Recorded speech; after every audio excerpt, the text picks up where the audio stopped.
67 वर्षों तक प्रत्यक्ष और अप्रत्यक्ष रूप से सत्ता में रहने वाले दल के उत्तराधिकारी और 2 वर्षों तक स्वयं कांग्रेस अध्यक्ष रहने वाले राहुल गांधी को विश्व के सर्वशक्तिमान देश के 8 वर्ष तक राष्ट्रपति रहे बराक हुसैन ओबामा ने अपनी पुस्तक में पप्पू घोषित कर दिया।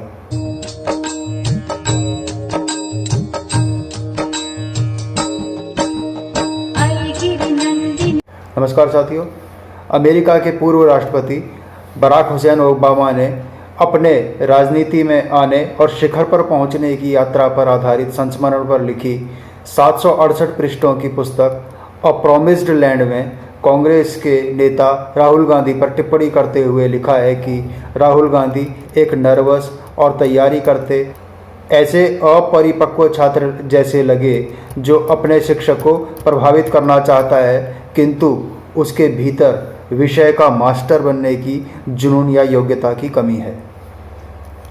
अत्यंत दुखद है कि 17 वर्ष तक भारत के प्रधानमंत्री रहे जवाहरलाल नेहरू के परनाती, 15 वर्ष तक प्रधानमंत्री रही इंदिरा गांधी के पोते, 5 वर्ष तक भारत के प्रधानमंत्री रहे राजीव गांधी के पुत्र, 10 वर्ष तक प्रधानमंत्री रहे मनमोहन सिंह को नियंत्रित करने वाली कांग्रेस अध्यक्ष सोनिया गांधी के पुत्र, 38 वर्ष तक कांग्रेस अध्यक्ष रहे परिवार के उत्तराधिकारी, 52 वर्ष तक सत्तारूढ़ रहे दल के उत्तराधिकारी, 67 वर्ष तक प्रत्यक्ष और अप्रत्यक्ष रूप से सत्ता में रहने वाले दल के उत्तराधिकारी और 2 वर्ष तक स्वयं कांग्रेस अध्यक्ष रहने वाले राहुल गांधी को विश्व के सर्वशक्तिमान देश के 8 वर्ष तक राष्ट्रपति रहे बराक हुसैन ओबामा ने अपनी पुस्तक में पप्पू घोषित कर दिया। राहुल गांधी के बारे में अमेरिका के पूर्व राष्ट्रपति बराक ओबामा ने कुछ ऐसा लिखा है कि पूरे देश में राहुल का मजाक बन रहा है।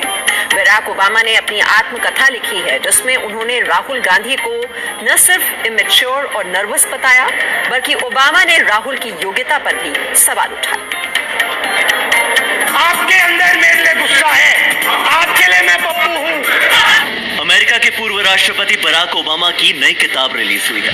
किताब का नाम है ए प्रॉमिस्ड लैंड। अ प्रॉमिस्ड लैंड ओबामा की आत्मकथा है जिसका जिक्र फिलहाल इसीलिए सबसे ज्यादा हो रहा है क्योंकि अपनी आत्मकथा में बराक ओबामा ने भारत से जुड़ी कई बातें लिखी है और सबसे ज्यादा चौंकाने वाली बात लिखी है कांग्रेस नेता और वायनाड से सांसद राहुल गांधी के बारे में। जिस बराक ओबामा ने प्रधानमंत्री नरेंद्र मोदी को मैन ऑफ एक्शन बताया था, उन्हीं की किताब में ओबामा ने कांग्रेस के भावी चेहरे समझे जाने वाले राहुल गांधी को घबराया हुआ और अपरिपक्व छात्र लिखा है। अपनी आत्मकथा अ प्रॉमिस्ड लैंड में बराक ओबामा ने लिखा, राहुल गांधी में एक ऐसे नर्वस और अपरिपक्व छात्र के गुण हैं जिसने अपना होमवर्क किया है और टीचर को प्रभावित करने की कोशिश में भी है, लेकिन गहराई से देखें तो उसमें योग्यता की कमी है और किसी विषय पर महारत हासिल करने के लिए जुनून की भी कमी है। पहला शब्द है नर्वस। बेंगलुरु में एक यूनिवर्सिटी के कार्यक्रम के दौरान राहुल गांधी ने छात्रों से पूछा कि मेक इन इंडिया काम नहीं कर रहा है क्या ये काम कर रहा है? उम्मीद के उलट स्टूडेंट ने जवाब में हाँ कह दिया। इसके बाद राहुल की नर्वसनेस साफ देखी जा सकती थी। Clean your country is a strategic national government program. Well, it's not working, is it? I don't see it working. You see it working? Okay. I don't see Swachh Bharat working very well. Barack Obama ने राहुल गांधी के लिए जिस दूसरे शब्द का इस्तेमाल किया है वो है अपरिपक्व। राहुल गांधी को संसद में आंख मारते हुए और प्रधानमंत्री मोदी को गले लगाते हुए देखा जा चुका है, जो ये दर्शाता है कि जिस मैच्योरिटी की अपेक्षा। तीसरी बात बराक ओबामा ने राहुल गांधी के बारे में लिखी है योग्यता की कमी। जनवरी 2013 से जुलाई 2019 तक राहुल गांधी कांग्रेस के उपाध्यक्ष भी रहे और बीच में एक बार अध्यक्ष भी बने।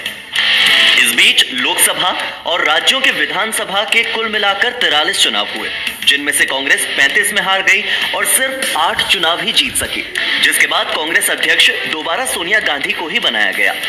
हालांकि इसके बाद भी कांग्रेस की स्थिति में कोई खास सुधार नहीं आया, लेकिन बतौर युवा चेहरा राहुल गांधी की जिस योग्यता पर कांग्रेस ने भरोसा किया, पार्टी का वो भरोसा टूट गया। बराक बराक ओबामा ने राहुल के लिए जिस चौथे शब्द का इस्तेमाल किया है वो है जुनून की कमी। हाल ही में बिहार चुनाव हुए।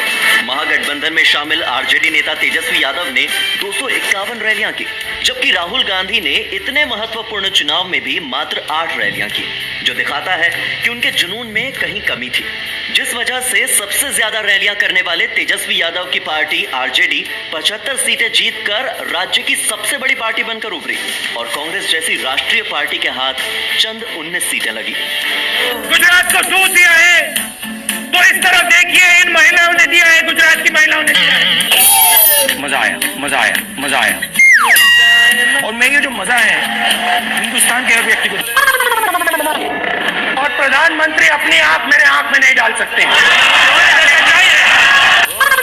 जिन्हें युवा नेता के रूप में पेश किया जा रहा था, उनकी उम्र 50 साल है, लेकिन उनके कई भाषणों से उनकी परिपक्वता पर सवाल खड़े होते हैं। बर्कले यूनिवर्सिटी ऑफ कैलिफोर्निया में युवा छात्रों के साथ बात करते हुए राहुल गांधी ने लोकसभा में सांसदों की संख्या को 546 बता दिया था, जिसके बाद सोशल मीडिया पर उनका काफी मजाक उड़ाया जा रहा था। लेकिन यह सिर्फ पहला मौका नहीं था। पार्टी एक ऐसा संगठन है, दुनिया का सबसे बड़ा राजनीतिक संगठन है, मगर इसमें नियम और कानून नहीं चलते। शायद एक भी नियम और कानून इस पार्टी में नहीं। हम हर 2 मिनट नए नियम बनाते हैं, पुराने नियम को दबा देते हैं, और यहाँ से किसी को भी नहीं मालूम कांग्रेस पार्टी के नियम क्या है। मजेदार संगठन है। कभी कभी मैं पूछता हूँ अपने आप से, भैया ये चलता कैसे है? This morning I got up at night. Uttarakhand के ऋषिकेश में प्रधानमंत्री नरेंद्र मोदी के कपड़ों पर तंज कसते हुए राहुल गांधी ने अपना फटा कुर्ता दिखाया। राहुल ने जब अपने कुर्ते की जेब में हाथ डाला तो उनका फटे कुर्ते से हाथ बाहर आ गया, जिसे दिखाकर वो अपनी गरीबी दिखाना चाहते थे। लेकिन राहुल गांधी का जिस परिवार के समक्ष भारत ही नहीं समूचे विश्व के बड़े बड़े पूंजीपति, राजनेता, अभिनेता, खिलाड़ी, अपराधी, बाबा, विभिन्न धर्मों के धर्मगुरु, जज, डॉक्टर, वकील, इंजीनियर, प्रोफेसर, वैज्ञानिक, पत्रकार, आईएएस और आईपीएस नाक रगड़ने में भी गौरव की अनुभूति करते हों, उस परिवार के उत्तराधिकारी को एक ऐसे व्यक्ति ने पप्पू घोषित कर दिया जिसके दल के जो बाइडेन को जिताने और डोनाल्ड ट्रंप को हराने के लिए उपर्युक्त सभी प्रकार के लोगों और कांग्रेस सहित भारत के समूचे विपक्ष ने अपनी संपूर्ण शक्ति झोंक दी थी। चुनावी जीत के बाद ओबामा ने अपने एक ही बार में ऐसे करोड़ों महामानवों की योग्यता और डिग्री पर चिन्ह लगाकर उनकी नाक काट कर रख दी। उल्लेखनीय है कि ओबामा के राष्ट्रपति रहते उपराष्ट्रपति रहे जो बाइडेन वर्तमान में अमेरिका के राष्ट्रपति बने हैं, और इन दोनों से ही हमारे प्रधानमंत्री नरेंद्र मोदी जी ने न केवल उनकी सरकार के काल में अपितु विपक्ष में रहते हुए भी मधुर संबंध बनाए हुए हैं। मैं अत्यंत चिंतित भी हूं कि अब राहुल गांधी के समक्ष शीश नवा रहे बुद्धिजीवियों की नाक कैसे जुड़ेगी। किस लोकसभा चुनाव, दिल्ली लोकसभा चुनाव में उनसे समर्थन मांग रहे स्वयंभू ज्ञानियों की नाक कैसे जुड़ेगी।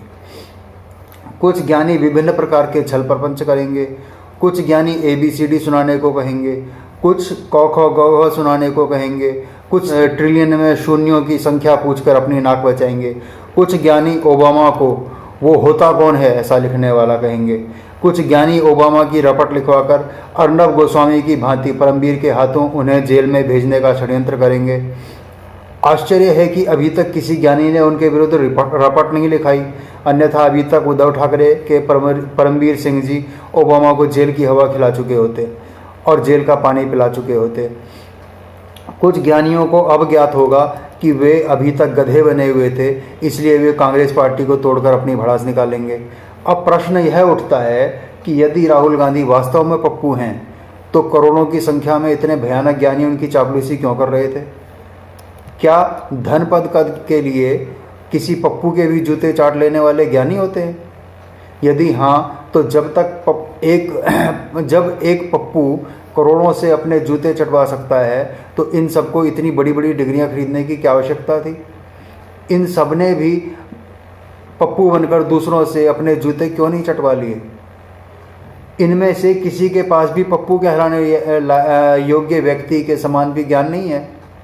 यदि नहीं तो ये सभी राहुल गांधी की चापलूसी क्यों कर रहे थे? इन्होंने बड़ी बड़ी डिग्रियां गधा बनने के लिए खरीदी थी।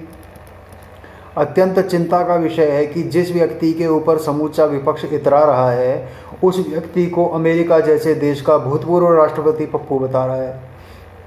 यदि यह सत्य है तो भारत की राजनीति में समूचा विपक्ष एक पप्पू के पीछे खड़ा होकर अपना सर्वस्व दांव पर लगा रहा है और मोदी जी को रोकने का असंभव सा प्रयास करके दिखा रहा है। यदि विपक्ष मोदी जी को नहीं रोक पाता है तो उनका कांग्रेस मुक्त भारत का स्वप्न पूर्ण होता दिखाई पड़ जाता है। विपक्ष विहीन राजनीति लोकतंत्र के लिए घातक है, यह कोई नहीं समझ पाता है। देश के विपक्ष पर आप क्या सोचते हैं, टिप्पणी करें। साथियों, आपको यह वीडियो कैसा लगा? यदि अच्छा लगा तो लाइक और साझा करें। अपनी रुचि, शिकायत, सुझाव या अन्य जिस महामानव पर वीडियो चाहते हैं उस पर कमेंट करें। यदि हमारे सभी वीडियो में प्रस्तुत सामग्री अच्छी लगती है और आप YouTube पर वीडियो देख रहे हैं तो हमारे चैनल को सब्सक्राइब करें, वो बेल आइकन दबाना ना भूलें। यदि फेसबुक पर देख रहे हैं तो हमारे पेज को लाइक और फॉलो करें तथा दूसरों को भी यही सब करने हेतु प्रेरित करें। धन्यवाद।